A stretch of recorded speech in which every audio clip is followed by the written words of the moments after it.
Good. Actually, I can hear it perfectly. Good deal. So, You're actually, here, man. yeah, dude. I actually moved my studio from. I guess I don't know if you know this or not, but like this, we live in an RV, we full-time RV, travel place to place and stuff like that. I actually had it from my dinette, which was just like like 2 feet away, whatever. Because it's an RV, to my office, which, you can see, apparently you can see all the dog food, and, change that camera.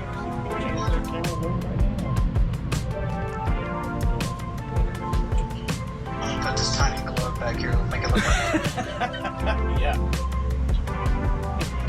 No, then do this. You're thinking, yeah. Hey guys, well, thanks for tuning into another podcast. That's Something Podcast. I'm your host, Ian Hilton. I am setting up another episode. I'm getting some new sponsors. I'm hopefully getting some new sponsors here in the next month or so. We'll see with that. But other than that, I have a great guest on. I've known him since 2014, and we deployed twice together. In Afghanistan, and he was a forward observer, and I was infantry, but he was literally the person that I went to for comedy. Like I wanted, if we were having a really crappy night, or if we were just I wanted to not be bored. Dave Palmer he was just fun, and he brought the essence down with everybody, and it was just, he's just one of those guys that can bring you up. Dave Palmer, thank you, man. Thanks for coming on the show, brother. Hey, thanks for having me, man. By the way, no pressure. Now I'm forced to be funny on this show. Yeah. Well, I great, yeah. Hey, so, hold on. So, I know I asked you this yesterday, but I forgot. What happened to your ankle? So it was my foot. So you and I were talking about how we both ended up getting out of the Army, and I did 3 tours, all combat tours to Afghanistan, right. And the one thing that got me out of the Army was a baby gate, and I broke my foot. So this is how the story goes.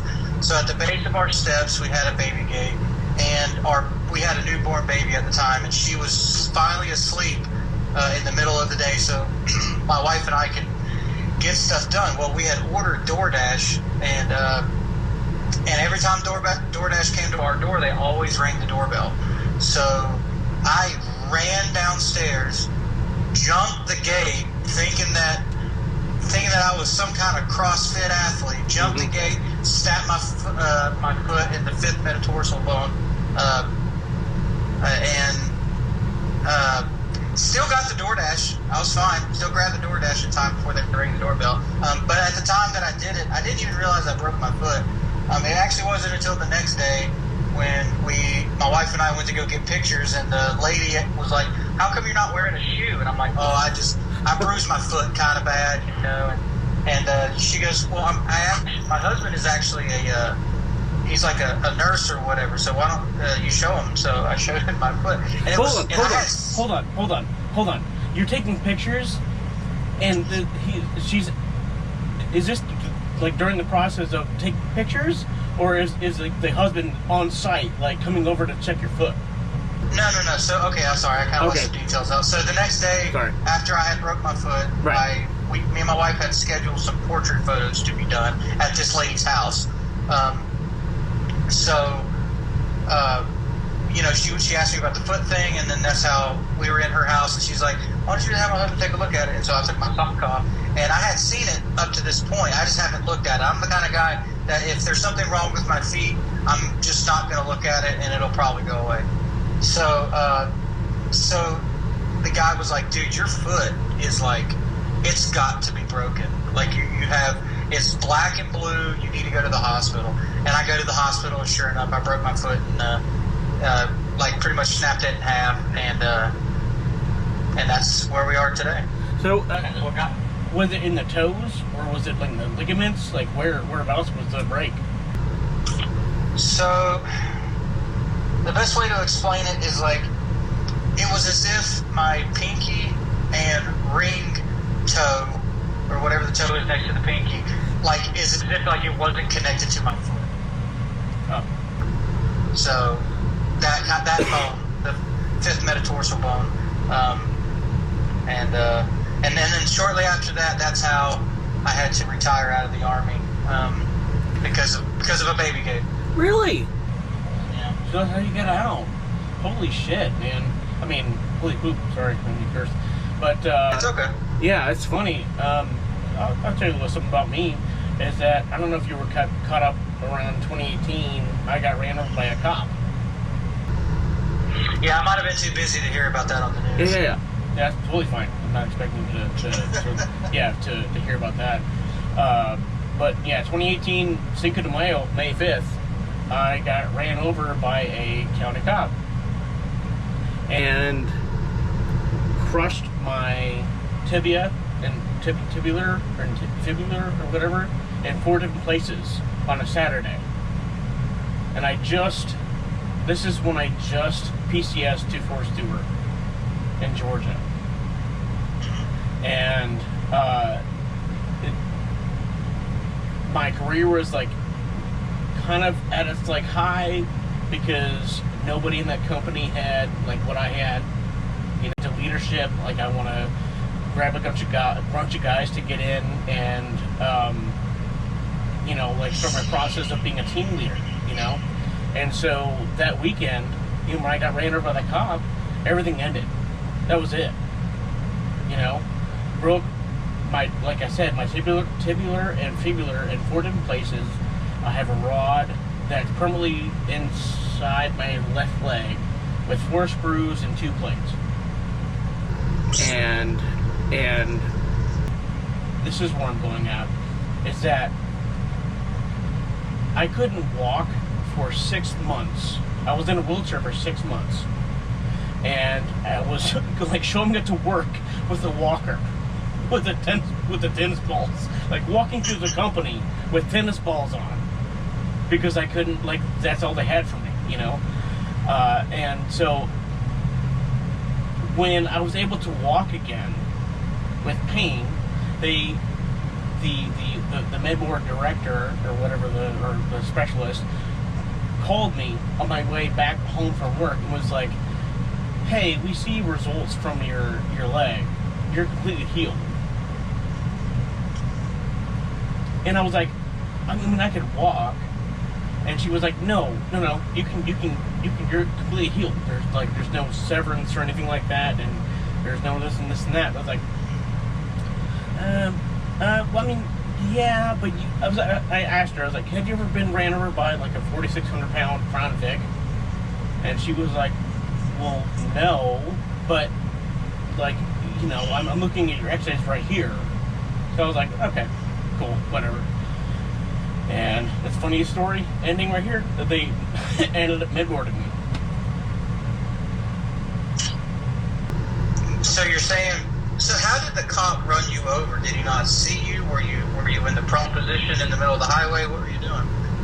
So I was just trying to get some exercise on a 2nd mile. And there was a McDonald's on the left-hand side, and there was a gas station right next to it. So the sidewalk like runs over to these car entrances, you know. So where the gas station entrance was, I was trying to cross over, and there was a cop on the left-hand side of me, and I'm thinking to myself like, yeah, he sees me. I mean, you know, if you're old enough to know, like, hey, look left from right, you know, when your mom like is carrying you over with your hand, like, you know, go ahead and check both ways, because this is still a sidewalk. He didn't check right, and I just kind of started pedaling over, kind of just whatever. And you know how like you left your foot off the brake and it just kind of coasts, like real slow. He did that and his bumper clipped my front tire and pinned me on the ground. and ran up my left leg, like completely. Yeah. Dang, that sounds painful, man. Yeah, I told this story before, and it was I'm not gonna get into it because I've said this 100 times, and it's just such a debacle of how when you deal with military hospitals and trauma, if you're involved with trauma, it's like they do not think, unless your head's cut off, they're like, eh. They, like, one nurse told me you should have been wearing a helmet. I was like, okay, yeah, got it. Right. I was like, yeah, because I got ran over my head. Got it. You know, now, when you say something like that, that also brings me to the next story well, I think that this happened in a good way to me, because one thing that I didn't tell you yesterday when we had our conversation was that before my foot was broken, I had actually gotten orders to go to Fort Polk, Louisiana, for my next unit. Ooh. And I was going to be a part of the 525, which was the artillery unit that supports Geronimo in the field. So I don't know if you've ever done like the Op 4 or whatever, but those guys are in the field like 8 to 9 months out of the year. They're always in training, so to train the next unit that comes in. Yeah, it's like NTC. Yeah, so that was going to be my next unit that I was going to go to. Right. And I was going to sell the house. I was, we were getting ready to do all this stuff, and then I break my foot and my orders get canceled. But before that happened, before I got med boarded out, was the doctors were actually saying that I was faking pain and all this other stuff, just so I wouldn't go to Fort Polk, which I was like, wow, you don't know me, but you're saying that I'm faking this pain that I have, that I still have today, on the fact that I just don't want to go to Fort Polk. Like, we were already preparing. We had found an apartment that we were going to have. We put a deposit down. We were ready to go. And then the universe stepped in and was like, you shall not go to Fort Polk today. Yeah.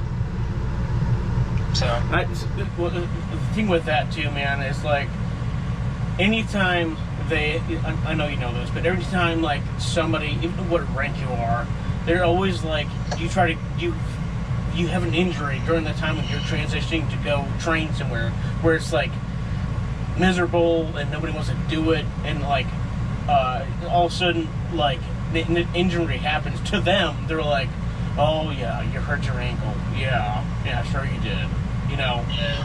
But they have to do it in a professional manner. Yeah. Not knocking on the Army's PA system. Not knocking them. Not knocking them. It's usually your leadership that's doing this too. Like, if you go to your first sergeant or two sergeant or whatever, and you tell them like, hey, listen, like something really bad happened, and like, if it's something like malingering and you've been known to do it before, then that's understandable. Or if it's something that is obviously not like an emergency, I understand their take on it. Like, hey, we still got to do this training. But like, this was something that I had never done before. I've never gotten out of any training. Like, I think I did NTC. I think I did it 4 times or 5 times, and I did JRTC 4 times, and I've never gotten out of any training event at all. And my first real injury, and they thought I was faking it. I know. So. And that's the thing too. Like, I know that you would never do that. I'm not saying that you would never do that. You know what I'm saying? Yeah. And it's just like, it's just how it is. Stupid. Stupid. Tell them that. Yeah. Because they didn't believe it. Exactly. So, other than that, so how long have you been out of the Army now? Well, I actually retired December 26th, 2020. So right the day after Christmas. That was the greatest Christmas gift I could have ever received. Yeah. A GD214. Yeah. So did you med board? Oh yeah. Not thankfully, but during when COVID was at its height, which was in the December going into January of 2021. Like we didn't go to work hardly at all, and only the training room really came in, which I was a part of the training room at that point because I had that little scooter. You know, you put your leg in it, and you just roll around. You know, I had that thing going on, and my job at that point was taking care of chapters. So, like, I was the guy that was responsible for getting the chapters out of the Army. You know, taking them to SFL tab appointments and stuff like that. So that was my job, and then COVID went ballistic, and then nobody went to work. So it was perfect for me. I got like 3 months before my ETS leave started off. You know, so I was all right. I got a job within my last 2 days or 3 days, technically in the Army. So I'm telling you right now, getting out of the Army is such a debacle. Yeah. I mean, I get it. They set up classes. They set up classes for you to like be aware of like getting out and all that stuff like that. And I'm very thankful for that. But it's at the time, it's like, you know, I already had the experience of like looking for a job. I already had the experience of kind of being married and had the challenges of like kind of being on your own. You know, so it was like, I'm not saying they didn't help me, but at the same time, it's like a lot of this stuff is so tedious. How old were you before you joined the Army? Because I remember you were an older guy. Yeah. So when I got to Carson, 3rd platoon before I got disbanded, I was 24 years old.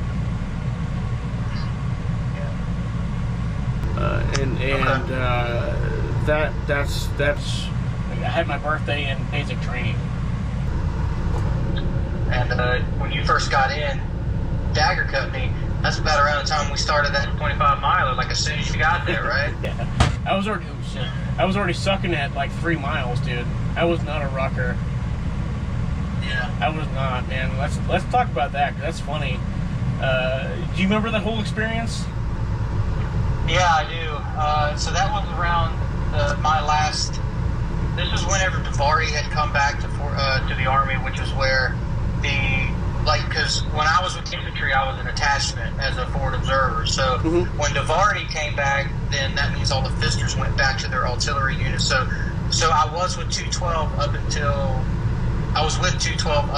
2014, and then a little bit of 2015. But then we had to go back to 277, which was right down the road from 212. And right. But before I left, we did that ruck march, and I was like, I'm going to do this last ruck march with the platoon. And 3rd platoon was my platoon. I was Dagger 9-3, and that was a great way to go out. I'll be honest, I had fun. But at the same time, that was probably the most miserable ruck march we ever did, because not only the 25 mile part honestly was not that bad. The worst part was the weather, because it had rained and snowed so at the same time in Colorado. So and there was some hail too, or something like that, whatever the hell. Yeah. There was a little bit of hail. Yeah. So the worst amount of weather happened on that day, and so not only was it freezing cold, but your clothes were getting soaking wet, your boots were getting soggy, and the ground was getting soft. So it was like every combination of the worst thing could possibly happen. And I remember there was some kind of. Do you remember Mater, Corporal Mater? Yeah, Sergeant Mater. Yeah. So he came out and he was like, "Man, I got to change my damn boots." So he sat on that rock and he was going to change his boots, and we were all worried about like when the lieutenant colonel was going to come by and watch us ruck march. But he's like, I wonder if I have time to change my boots.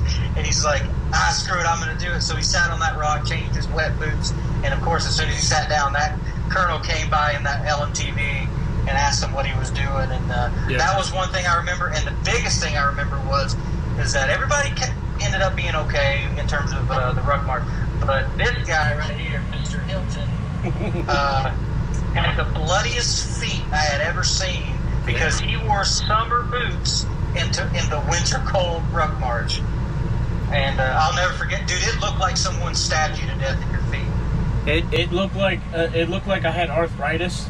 My toes looked like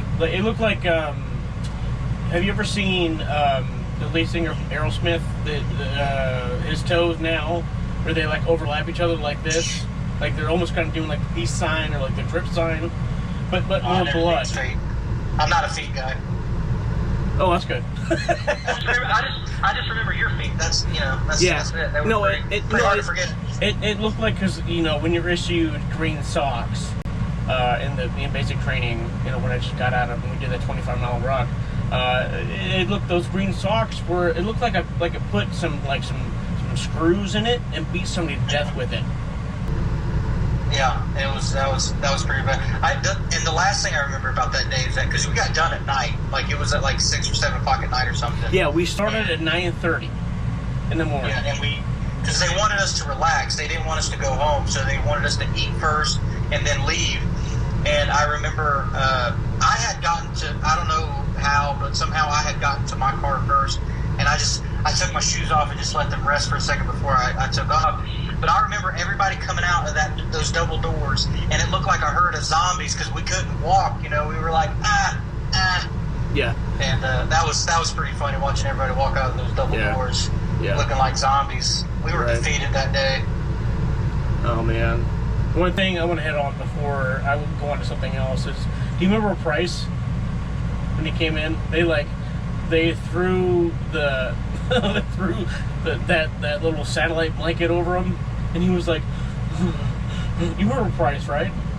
Oh, dude. Yeah. I don't know anybody in Dagger Company that did not remember Price. yeah. And so he strolled into our little lane there at 1st Platoon or whatever it was, and they threw the space blanket over him, and he was doing this.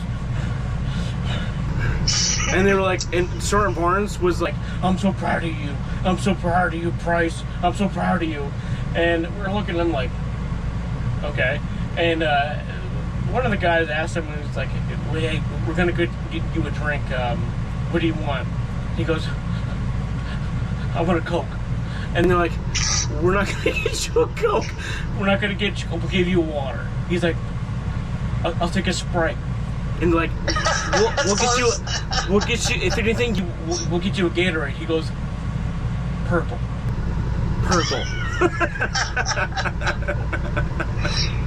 Oh man, I got a story about him too. Because let's clear the air here. Price was he definitely was a guy that didn't fit in. He definitely was not an infantryman by any standard. No. But like, let's be real here. A lot of the infantrymen did not treat him very well.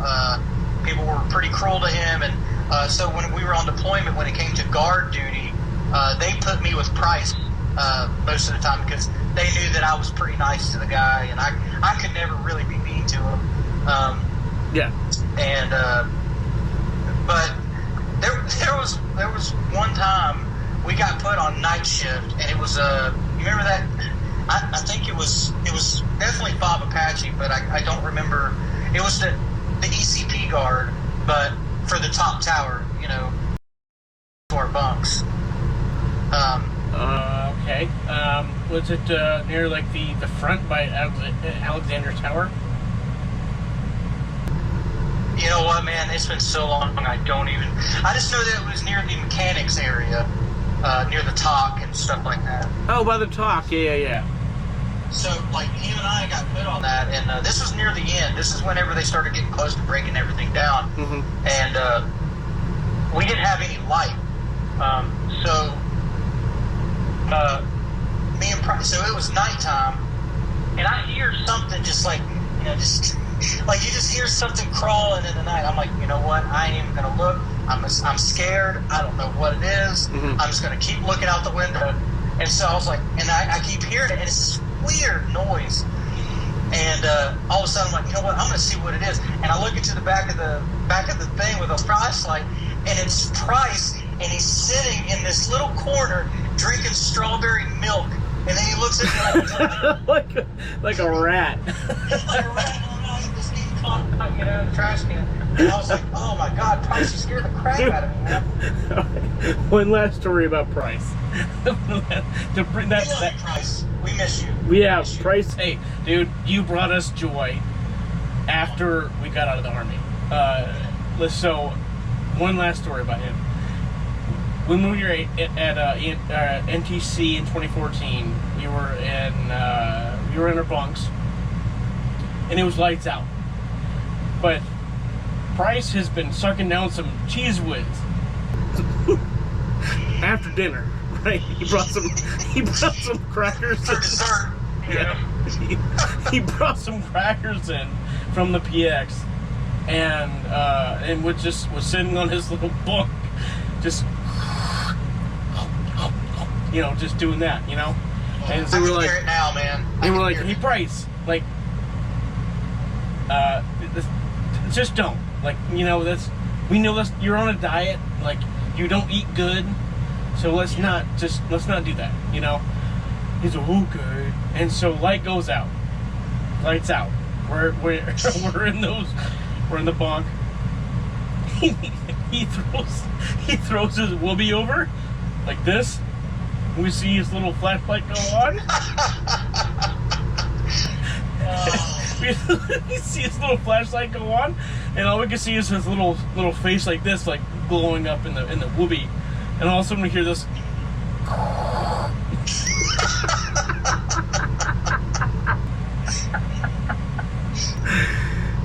Oh man, I miss Price, man.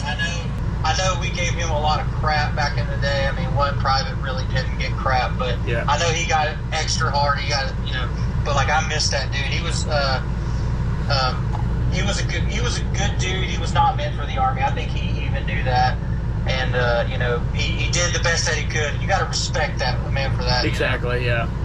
And honestly, like, I think that all of us in Dagger Company had an influence on him to make a change. So hopefully that all of us, not making fun of him, but making, like, being hard on him, like, we'll be making him be like a change for his future. Yeah. So I'm going to spin off from this. We've been talking about Price for like 20 minutes. We can talk about Price all day. Yeah, I know. No, but so I want to talk about your future, man. When did you get out of the Army? So December 26th of 2020. I asked you that already. Sorry. Yeah, you did. So, what's your plans now? Like, what do you want to do? Well, so I've been bouncing around a lot of jobs. I came to Colorado in 2011, and I've been here my entire career in the Army. Spent my entire career, because again, I was about to go to Fort Polk, and it was about to change, but I was actually able to stay here, and I retired out here. So right now, my future is not really for certain. I mean, here in the next 6 months, I'll be leaving here and moving back to my hometown in North Carolina, and so we can be around family again. And I'll be driving a truck, because I like driving. That's what I like to do. But getting my CDL license and all that. So yeah, okay. That's basically what my future. I can't do a whole lot now that I'm retired. Working is not very good for me. It's hard on my body, my foot especially. Yeah. Especially when it comes to labor jobs. So, but that's fine. I do good. My wife makes all the money in this family. Yeah, of course. But you can always make more money doing not laborious jobs.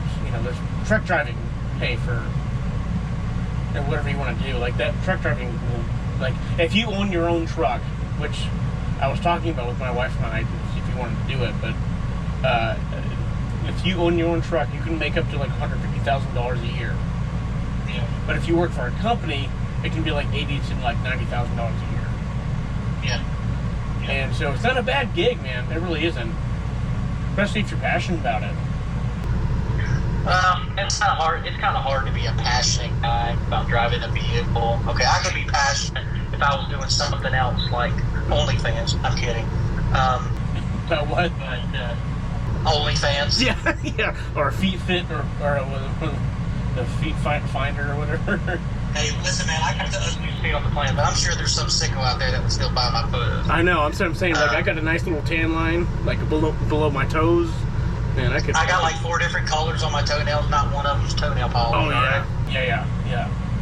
So, But honestly, man, my future's not really for certain. Honestly, like I'm actually technically retired from the Army, so I'm just enjoying life right now. Right now, I'm a stay-at-home dad, and because this is the first time in my life that I've actually been able to spend time, good quality father-daughter time. So, and we've been having a blast since it started. So, And what's your daughter's name?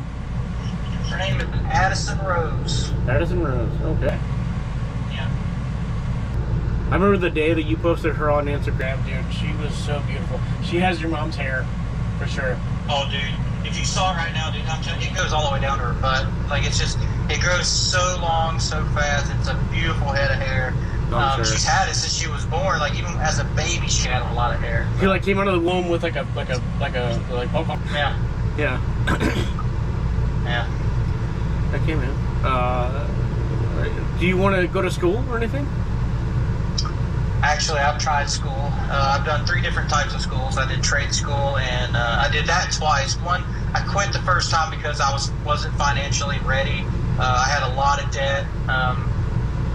During the Army, I actually racked up around probably $130,000 of debt. Not one of them was my house. It was all consumer. I wasn't very good with money. And actually, just this past month, me and my wife became debt-free. No bankruptcy, no nothing. We own our cars. Our credit cards are paid for. And it's given us the financial freedom to finally go out and do what we actually want to do and not be strict by the living paycheck to paycheck. And so we're really thankful for that. But yeah, that's great. Yeah. Yeah. So what does your wife do again? I forgot. So she was in the Army. We actually met in Afghanistan. I remember her. Yeah. Don't tell Sergeant Major that, because that's where we met.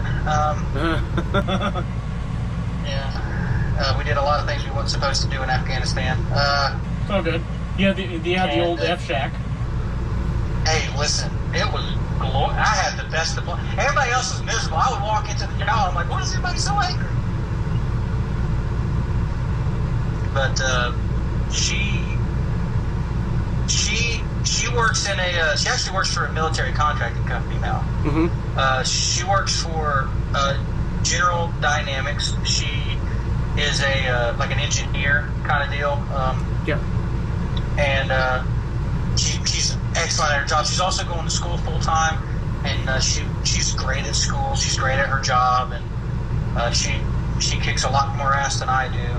And she's an awesome mom. But she got out of the Army in 2018 when we got pregnant. Mm-hmm. And that's actually another story too.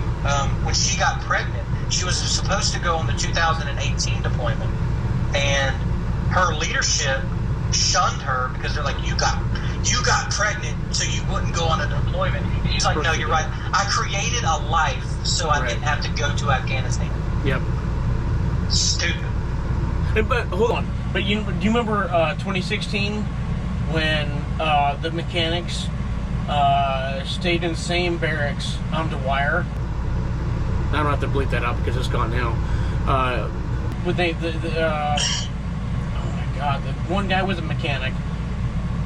The one girl, they all worked together in the same MOS or different MOS, but they were deployed in the same in Dwyer. We all knew them, but they shared the same little hutch and stuff like that. But they were able to have their kids be watched by their grandma or something like that, and they were both able to deploy together. Well, we weren't able to do that because I was actually in 277 and they were not deploying, and I also was not attached to 212 at the time when she was deploying. So it wouldn't have been a good thing for us at that time. But she got the boot after she got pregnant. They blamed everything on her. So not only did she have to bear giving a child, but dealing with that stress, but she was getting all kinds of crap from her leadership for having a baby before deployment. And you have to wake up as soon as you deliver the baby. You have to wake up every hour. It's like the responsible responsibilities of being a parent, like they should know, like they should, or should know that, like, but you know, what they're just looking for is numbers. Yeah. You know, and so like when somebody like, I'm pregnant, and then like they're bringing up to whatever their leadership is, and they're like on a fast pace. They're like, this has to be done. This has to be done. They're like, really? All of a sudden now? Huh? Like, well, it's been about 6.5 months, and we just got back from like, blah, blah, blah, blah, you know? It's just like, come on, man. Oh my God, you're creating the miracle of childbirth now? Yeah. Oh, how inconvenient for us. Yeah. You want to start a family? How dare you? How dare you have internal happiness? Yeah. No, we need you. A child? Hey, it's okay. I'll say, we'll take care of this. You want to adopt? We can adopt. We can adopt it out. It's fine. You know, it's like, okay, we can throw it into an orphanage. You know, it's fine. It's like stupid shit like that doesn't make any sense. Yeah, it's all right. We've gotten over it. You know, the Army might have been a time in our lives where things were pretty dark, but I'll never regret joining the Army. I'll never regret what I did because it got me to this point here. So exactly. So I'm happy about that. You got the experience now to do whatever you want, really, whatever you want to do. So that's really good, man. I kind of want to end with this. Is that you were posting videos on like Instagram of like bodybuilding, right? Even like on deployment, I saw that you were like getting huge, like you were getting pretty big, and you know, like me being private or like a specialist, I was like, okay, all right, cool, you know, and so I'm just making a joke out of that. It's all right. But no, for real, I was kind of like, what are you doing, you know? Did you not want to like focus on anything dealing with like health and wellness, or do you want to be do you want to go into personal trainer or personal training? You do like, I mean, you. So I did do that. That was one of the bouncing around jobs that I was doing. So I actually got hired to work at Crunch Fitness as a personal trainer. Now, by the way, that's the worst name you could name a fitness place is Crunch Fitness. Yeah, I don't. I'm just being a jerk. No, it's okay. I don't like that place either. But so Crunch Fitness, I got hired on there in the Colorado Springs area around the time that it first opened. Yeah. And they gave me a sheet that told me how much they're charging, and I remember I was like, this is absolutely like highway robbery. You are stealing people. Like, people come to you or to me, whatever, for health advice to be a healthier person. Yeah. And you want them to be broke while they're doing it, and I didn't agree with it. So I was like, I'm sorry, but I have a bigger moral compass than that. I'm not doing this job. So I left that job and I went to go do personal training on my own. I got my certificate and everything from the ISSA, and after I graduated that, I did an online personal training course. Now, I started doing that, and it was great at first. Like, everything was working well. I was making decent money. But then people started shortchanging me, like, everywhere I turned. Now, I offered, when I started, so I could get my clientele. With different companies? No, by myself. I was my own entrepreneur at the time. I did it by myself, and people were shortchanging me. So when I started, I kept my price really, really low so that I could get good clientele and whatnot. So I did a $25 for a personal trainer for life for my friends and family, right? So when I started doing that, people were asking me. They were like, "Can I do your entire program and pay you later, or can you do $10 for a lifetime?" By the way, when I say $10 or $25, I mean $25. You pay me once, and you have me for the rest of your life. Yeah. Or whenever you need help or anything. Mm-hmm. And it was going good, but then everybody started shortchanging me. It was like, "Hey, I don't have $25 right now. Can I do 10?" I'm like, "What are you doing in your life that you can't spare $25 one time?" Yeah. So I completely got out of that. I was sick of all the emails and all the backstabbing that was going on in that business, and bouncing people that bounce checks. And so for $25, it blew my mind. I'm like, well, then if this is how this is going to be, then I don't know how I can grow. And I also didn't have a good networking skills. I didn't have a good clientele, obviously. So I gave it up, and I was like, I'm okay with working out with me and my wife, and just living my life happily without all this drama. So yeah, man. And like people like that don't take like fitness very seriously. Like if they're seriously or serious in like wanting to change their lifestyle, they want to change their habits, or like slim down, they would actually like pay you and come back and not shortchange you. Or if they didn't want to, they would, it was this thing like it's a self-conscious thing of like, hey, this person knows what he's talking about. Let's go back and see what he has to offer more. So it's with personal training, it's such a, because when I go to the gym here, I go to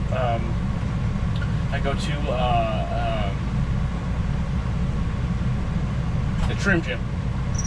And they just open up like I think a $40,000 or $50,000 new equipment space where they have like where they used to have only 80-pound dumbbells to where it's like 125 to 130, which is great.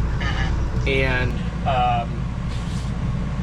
before I was paying around 27 to now I'm only paying $34, and they just put in this like the $80,000 thing. It's like they're not wanting to gyp people in; they just want more people in.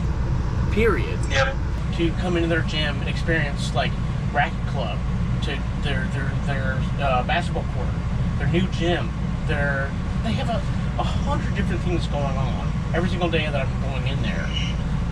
And they just raised the price maybe $4. But well, one of my biggest advice to people that are thinking about a personal trainer is make sure it's somebody that you can obviously trust. And if you don't want a personal trainer, you want to go to the gym, stop worrying about going to gyms that have all these huge egos. Planet Fitness is a gym too. Go to Planet Fitness to work out. Stop being worried about where you work out. Like right now, I just bought my home gym and I love it. And but I was going to Planet Fitness before that, and I still to this day do not understand why people knock Planet Fitness because of the luck alarm, but it's because people feel comfortable going there instead of going to places like Crunch or going to 24-Hour Fitness where you got these meatheads that are working out in front of the dumbbells doing stuff that looks like they're getting ready for darn equipment. Yeah. I can't stand that, so don't be scared about going to Planet Fitness. It's not that big a deal. Yeah, of course. Yeah. Well, hey man, it was really good talking to you, man. Thank you so much for coming on the show, and just taking the time out of your day to come on the show.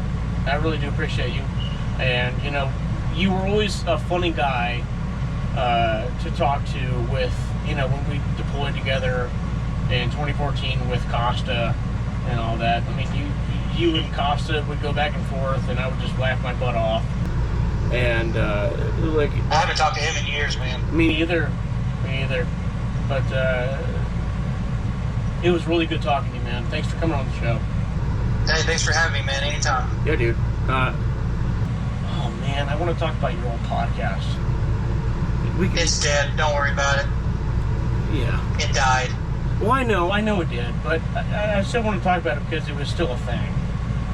You talking about like why it died? I mean, that's no. I wanted to talk about like what you wanted to talk about, like why you started the podcast. And well, if you want to get into it real quick, I can. Well, let's see. I can't because my cameras only have like not that much time left on them because I only have these cheap ass cameras. No, they're not cheap ass cameras. I have the GoPro Hero 9 and the Hero 7, and they just they hold enough time to do like an hour, not even an hour, to do like a quick hour podcast. So Okay. We'll have to do like a part 2 for sure. That's a quick part 2, man. That's a very quick story. Well, no, dude, we can talk for hours, man. Yeah, they're good. For sure. Hi, brother. Instagram, Facebook, that's all I got. Yeah, and check him out and give him a like and just tell him that, hey, you like him, whatever. And, Or not, it's fine. Yeah, or not. Yeah, or not, that's fine. Yeah. I like my privacy. Yeah, or, yeah, don't do that. Just don't come see me. I don't need you. I'm fine. Yeah, don't do it. Just don't look at him. Don't even think about finding him. It's better on you and me. Yeah. We're married, okay? You don't need him in our lives, okay? You got it? We have our own things going on in our lives. So stop DMing him. Love you guys. Thanks for watching. Have a good night.